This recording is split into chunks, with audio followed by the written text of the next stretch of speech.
We are now in the last weekend of the Summer Solstice of Heroes event, but not only that, we're basically at the final week of Year 1 in Destiny 2.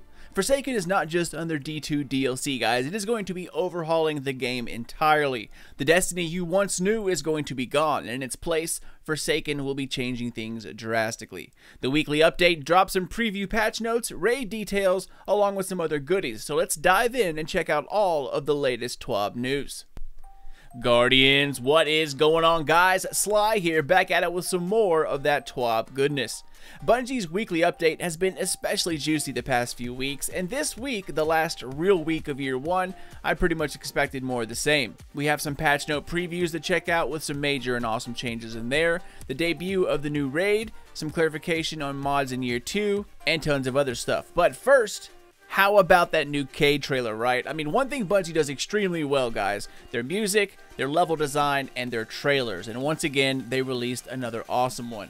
But before we jump into it all, I am currently making a pre-Forsaken Gambit guide where I go over the basics of this new mode, and much to my surprise, all of us can start to play this for free for 24 hours on September 1st. There will be a free Gambit trial, like I said, September 1st for 24 hours only, and it's available to everyone that owns Destiny. It starts at reset on the 1st, ends at reset on the 2nd. So all you need to do is own the game. Like I said, it's free for everyone. So definitely take advantage of that because Gambit is a pretty fun new mode. But enough talk about that. Let's go ahead and dive into the goods and the meat of the weekly update. So starting off, let's talk about download times. All players of Destiny 1 will have to update the pre-Forsaken patch on August 28th. However, there will also be a Day 1 patch which you'll have to update as well in order to play Forsaken. So on September 4th at 7 AM Pacific, there will be maintenance, and you can download that patch at that time. Maintenance will then conclude at 10 AM Pacific, in which you can then start playing. So basically, 7 AM to 10 AM Pacific, that's 10 AM to 1 PM Eastern Time in the US. Next, let's talk about that raid. Now, the new raid has been officially titled as Last Wish, which we knew from leaks, but now they have made it official. Also, Bungie has usually given the hardcore players an advantage with dropping raids early, pretty much only a few days into the new DLC. But this time, with level and power caps going up with such a big jump, Bungie is delaying the new raid for over a week's time in order to give everyone a fair shot at being raid ready. So with that, guys, Last Wish, the new raid, will become available on September 14th at reset, which is 10 AM Pacific, 1 PM Eastern. That's 10 full days to get raid ready. Plenty of time, guys. I am incredibly excited about this new raid, but just Forsaken in general, but more so for the Dreaming City. And with the raid taking place at the city's core, I bet this is going to be one hell of an experience. Now, I could talk about the Dreaming City and raiding for hours, so let's go ahead and stop there and move on. Next up, guys, let's go over some mods. Now, I covered what to do with mods in my preparation guide for Forsaken, but most Guardians have many more questions about the new mod system, as do I. So in the weekly update, they kind of went over a few of them. One of the developers kind of put up a bullet point list to help clarify some things, so we'll go ahead and go over that. First up, where do mods come from in Year 2? And just as a heads up, mods will no longer be everywhere all over the place. They will be much more expensive and much harder to come by, and the best ones will be extremely rare. Bungie is making them more of a special occasion instead of having a mod on every piece of gear. So in Year 2, mods will not be guaranteed all the time. However, they can drop from exotic armor. Regardless of year, they can come equipped with Year 2 mods. Non-raid Forsaken legendaries also have a small chance to come equipped with a mod, and of course raid gear will come with raid mods. The only other way to get mods are from the Gunny. Banshee 44 will have direct buy options, but again, they will be expensive and mod components will be flying out of your inventory. Now, they don't say how much it's going to cost, but weapon and armor mods will be rotating daily, so you can go over there and buy them with what you have available. So basically, besides buying them, mods will not drop on their own. They come equipped on armor and weapons. In order to get the mod out, you're going to have to dismantle the weapon in which it came on, and then when you do that, it will in turn put the mod back into your inventory, allowing you to use it on other weapons. And remember, you can always go back and buy back the gun you dismantled from the collections. If it's a crusty mod and you want mod components, which by the way is something you should be stocking up on as we speak, dismantling Year 2 mods will always drop one mod component when dismantled. Year 1 Legendary Armor mods will always drop one mod component, and Year 1 Rare, the blue mods that are armor, also have a small chance to drop a mod component. As for weapons, Year 2 weapon mods will always drop one mod component and legendary shards when dismantled. Year 1 legendary weapon mods will always drop one mod component and gunsmith materials when dismantled, and as for the rare, the blues, you again only have a chance at a mod component. Now what about all the mods currently slotted in your weapons, armor that are located in your inventory, your vault, etc.? Well, basically, as you can see in this picture, all the mods in your inventory, your vault, they will become deprecated. Basically, that means you're going to have to go in there and manually take them out of your inventory or in your vault, but doing so will give you back mod components that otherwise would have been lost if you dismantled the entire weapon or armor. A deprecated mod is pretty much a placeholder, however it does have value. Dismantling these deprecated mods will give you mod components in its place, which you can then use to buy new mods 2.0 from the gunsmith. So while I think you should still be stocking up on mod components, wait to dismantle your weapons and armor that have mods on them. Do that on September 4th. Alright Guardians, next up let's get to my favorite part of the TWAB, the patch notes preview. There are some pretty big changes coming, and what's listed here is just the tip of the iceberg, but so far that iceberg is looking quite juicy. Now these are not all of the changes coming, of course, it's simply a preview. The patch notes for Forsaken are going to be absolutely massive. This is just a look at some of the bigger things that are changing. So starting off by classes, first up let's talk about Hunters. Marksman's Dodge. Now it's considered a reload now, and as such it will interact with Kill Clip, Rat King, etc. So once you get a kill with a weapon that has Kill Clip on it, dodging will proc the perk, which is awesome. And if you dodge with Rat King on, that will then proc the Rat King perk, which will make you go invisible. So it's going to be a pretty cool change. Next, for Hunter Armor, starting off with a big one, Celestial Nighthawk. Nighthawk is becoming a sort of mini Orpheus rigs and will now grant you 33% of your super energy back if the target is killed by your one golden gun shot, which I think is pretty awesome. Next up, a slight nerf to an overpowered helmet. Wormhusk Crown will no longer regen your health and shields while dodging. At least it won't start it while dodging. However, it will now grant you a larger health bump at the beginning of the dodge instead of at the end, which was a huge crutch in PvP, and even though it was awesome in PvE, it did need a bit of tweaking. Moving on to my main man, the Warlock. First up, let's talk about the rifts. Healing rifts have been increased in their effectiveness and overall healing. Empowering Rift now increases precision damage, which is also huge. This also applies to PvP. Before, precision damage was capped at the weapon's precision hit, however not anymore. Next up, Warlock Armor. One of the most underrated helmets in the game is getting a buff for the Warlock, which I am incredibly excited for. Skull of Dire Ahamkara gives you your super energy back from kills with your super. If you kill enough adds, you can completely, refill your super bar just like Orpheus rigs. However, back in the day it was hard to do. But now the Skull of Dire Ahamkara is getting an overall buff and an increase of super energy gained from Nova Bomb kills. Also, higher ranked enemies, such as like orange bars, yellow bars, majors, etc., they grant even more energy back, which is going to be awesome. Next up, transversive steps. Those definitely needed some work. In Forsaken, you will be given enhanced mobility, and after you sprint for a short time, your currently equipped weapon will auto-reload. Again, another great change.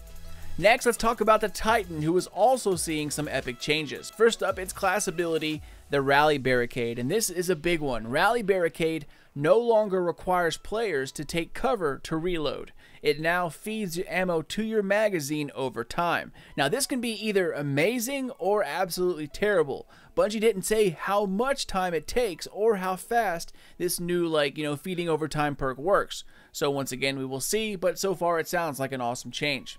As for armor, Saint 14 will finally become relevant again. The Saint 14 helmet will now grant allies an overshield after passing through Ward of Dawn. So think of it kind of like a mini blessings. This is going to be huge in year 2.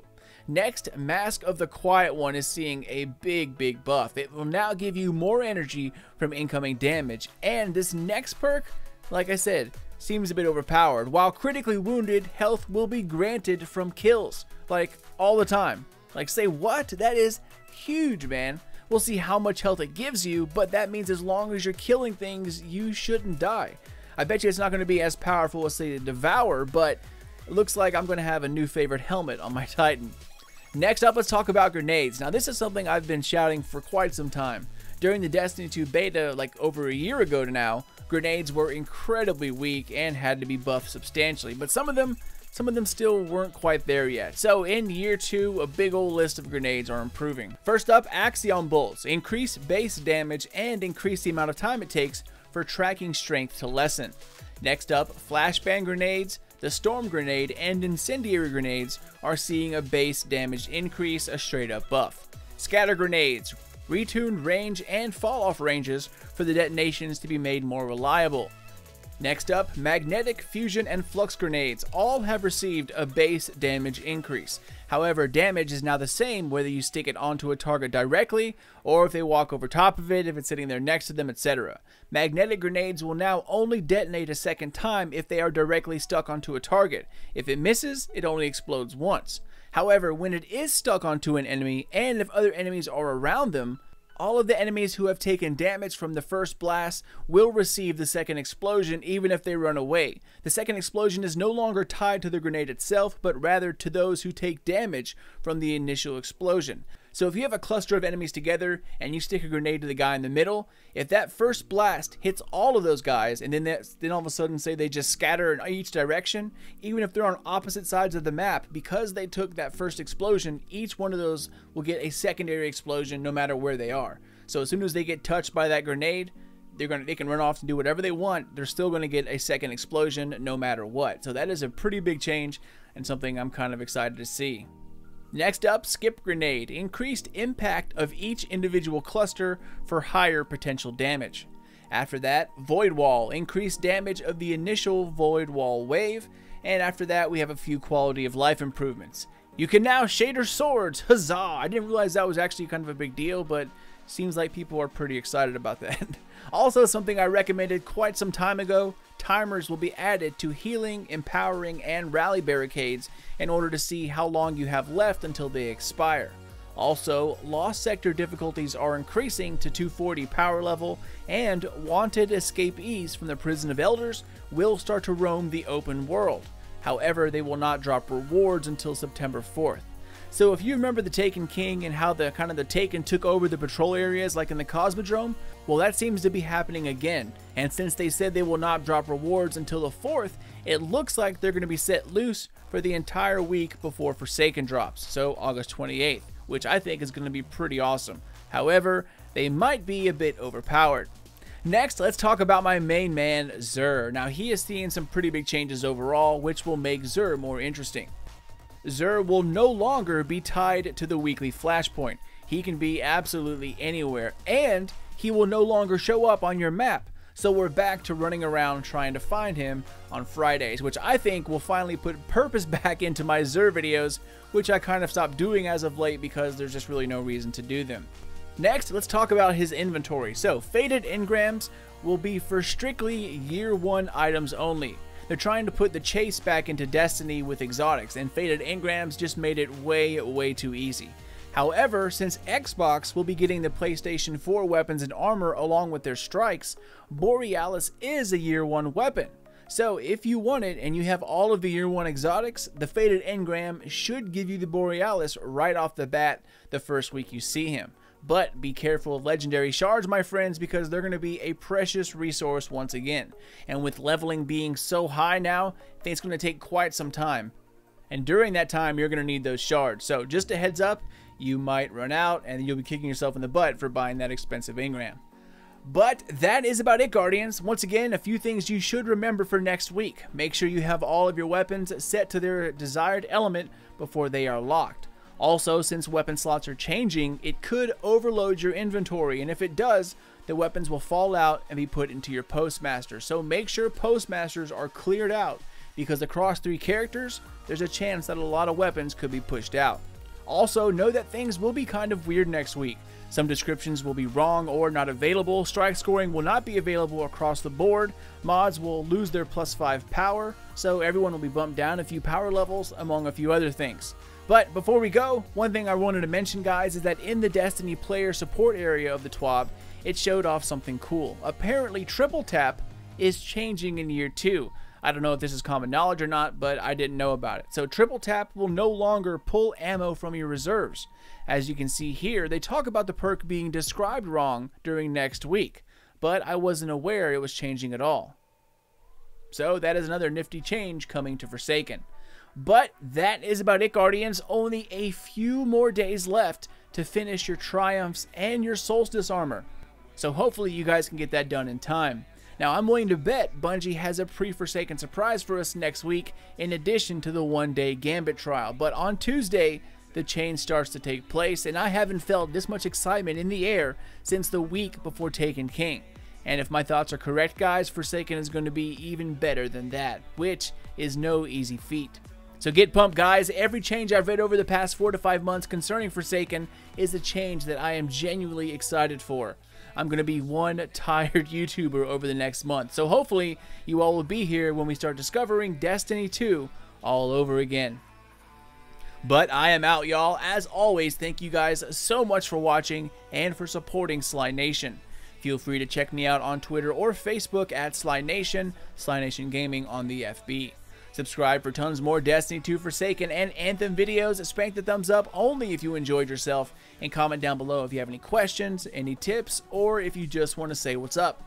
Take care, Guardians. Stay hyped. And until next time, this is your dude Sly. Later, guys.